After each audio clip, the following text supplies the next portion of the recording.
When you're 5 to 10 years away from retirement, it's time to start thinking about the liquidity that you're going to need in retirement when you no longer have a paycheck coming in. How much liquidity are you going to need to be able to pull money from the accounts that you want to pull them from and cover your living expenses? And you have to start thinking about this ahead of time so that you can get yourself in the right place at retirement. All too often I've seen people that brought their investments to me. They're planning for retirement. They want to get some retirement planning done. And they're in investments that are going to be locked up when they first reach retirement.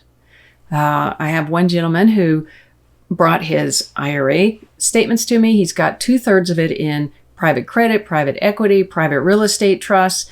And when he purchased those years ago, his understanding was that there would be some liquidity events along the way and that he would then have some growth and some income, and then it would be liquid before retirement.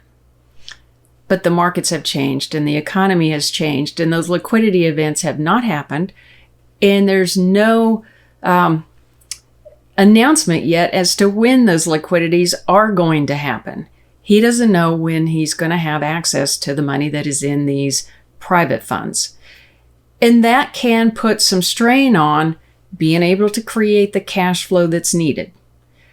So you've got to start thinking about it well before you get to retirement and make sure that if you're going to invest in something for growth or for income, that if it relies on getting a liquidity event in the future that you have no control over, that you know that you're going to still have enough liquidity in all of the other accounts that you have or all of the other monies that you have, and that you're not going to have too much tied up in this private investment.